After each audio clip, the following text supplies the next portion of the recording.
اب آتے ہیں کہ جہنم میں نہیں جانا انشاءاللہ، تو کہاں جانا ہے؟ جنت میں جانا ہے. تو سب سے پہلے جنت ہے کیسی؟ جب تک آپ کو یہ اندازہ نہیں ہوگا نا تو بندے کو پتا ہوتا ہے کہ یار ایسی جنت ہے، تو چلو پھر جنت میں جانے کی تیاری کریں. آج دنیا میں ہماری بہت سارے ڈریمز ہیں، یار اس کالونی میں گھر ہو جائے، ایسی گاڑی ہو جائے، اتنے پیسے آ جائیں، اتنی لگژریز مل جائیں. کچھ بھی نہیں ہے یہ دنیا کی لگژریز اور دنیا کی چیزیں. سب سے پہلی بات تو ہماری ان تمام لگژریز اور تمام چیزوں کی ایکسپائری ڈیٹ ہے. ٹھیک ہے نا، ہم سب نے دنیا سے جانا ہے، یہ ساری نعمتیں ادھر رہ جائیں گی، میں اکیلا قبر میں چلا جاؤں گا. تو وہ چیز جس کے لیے میں اسٹرگل اتنی ساری کرتا ہوں تھوڑے عرصے میں چھوڑ جاؤں گا، تو اس کے لیے کوشش کروں یا اس نعمت کے لیے کوشش کروں کہ اگر مل گئی تو اس کی کوئی ایکسپائری ڈیٹ نہیں ہے. قرآن کہتا ہے ہم فیہا خالدون، ہمیشہ ہمیشہ اس میں رہیں گے. جو جنت میں چلا گیا نا ایک بار، ہاں یہ ذرا غور سے سنیے گا، جنت میں جو ایک بار داخل ہو گیا اب کبھی جنت سے باہر نہیں نکالا جائے گا. اب وہ ہمیں موت ہی نہیں ہے نا جنت میں، تو ہمیشہ ہمیشہ جنت میں رہے گا. ہم فیہا خالدون. اور خدا نہ خواستہ کسی کا ایمان چھین لیا گیا اور کفر پر مرا، چاہے اس کے روزے ہیں، حج ہیں، زکاتیں ہیں، عبادتیں ہیں، وہ جہنم میں جائے گا اور پھر کبھی جہنم سے نہیں نکالا جائے گا. ہم فیہا خالدون. اچھا، ان دو کیٹیگریز کے علاوہ ایک تیسری کیٹیگری بھی ہے کہ جو مسلمان ہوں گے، گناہگار ہوں گے، اللہ ان سے ناراض ہوگا اور وہ اپنے سزاؤں کو بھگتنے کے لیے جہنم میں جائیں گے. پھر ایک پرٹیکولر ٹائم کے بعد ان کو جہنم سے نکالا جائے گا. وہ کتنے 100 سال ہیں، وہ کتنے 1000 سال ہیں، اور پھر ان کو جنت میں ڈالا جائے گا. مگر ہم رب سے یہی دعا کرتے ہیں کہ اللہ ایک لمحے کے لیے بھی جہنم میں مت ڈالنا. تیرے حبیب کا صدقہ ہم تیرے گھر میں بیٹھے ہیں، ہمیں بلا حساب جنت میں داخلہ عطا فرما.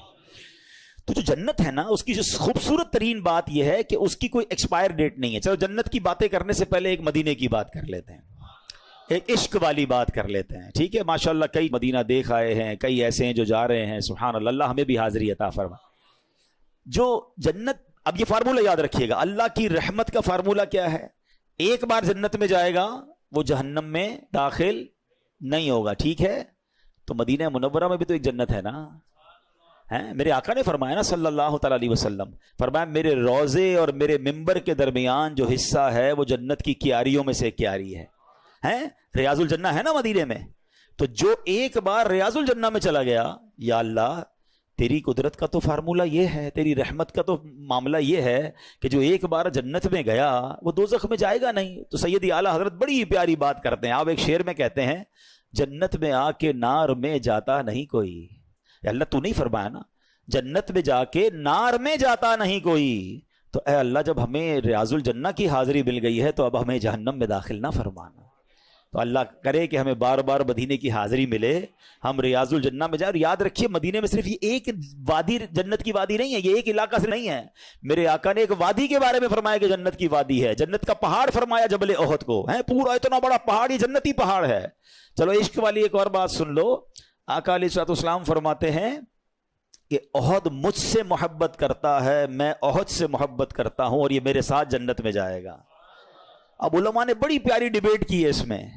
احد تو پہاڑ ہے نا، پہاڑ نبی پاک سے محبت کرے وہ جنت میں جائے، امتی محبت کرے کیسے دوزخ میں جائے گا؟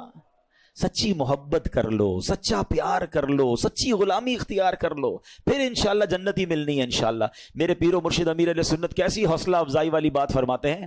آپ فرماتے ہیں آقا کا گدا ہوں اے جہنم تو بھی سن لے، آقا کا گدا. اچھا، یہ لفظ گدا پر بھی کچھ لوگ کنفیوز ہو جاتے ہیں. یہ فارسی کا لفظ ہے. گدا کے معنی ہے بھکاری کے، غلام کے، منگتے کے، کہ میں نبی پاک کے در کا منگتا ہوں، اے جہنم تو بھی سن لے. آقا کا گدا ہو اے جہنم تو بھی سن لے، وہ کیسے جلے جو کہ غلام مدنی ہو. سبحان اللہ. اب آئیے کچھ جنت کی ڈیفینیشن وہ ہے کیسی. حدیثوں میں اور قرآن میں جنت کو بہت ڈیٹیل میں بیان کیا گیا, اتنی تفصیل بیان ہوئی ہے, سنتے جائیے اور ایمان تازہ کرتے جائیے. سیدنا ابو ہریرہ رضی اللہ تعالیٰ عنہ سے روایت ہے کہ نبی پاک علیہ الصلوۃ والسلام نے فرمایا جنت کی زمین سفید ہے, اس کا میدان کافور کی چٹانوں کا ہے, اس کے گرد ریت کے ٹیلوں کی طرح مشک کی دیواریں ہیں اور اس میں نہریں جاری ہیں. ایک حدیث پاک میں ہے اس کی ایک اینٹ سونے کی ہے, ایک اینٹ چاندی کی ہے, اس کا گارا مشک کا ہے, اس کی کنکریاں, ہمارے روڈ پہ کنکریاں ہوتی ہیں نا, فرمایا جنت کی کنکریاں موتی اور یاقوت کی ہیں اور اس کی مٹی زعفران کی ہے. ہائے ہائے کیسی تعمیرات ہیں کہ ایک اینٹ سونے کی, ایک اینٹ چاندی کی. دیکھا ایسا کوئی دنیا میں محل, کوئی گھر دیکھا؟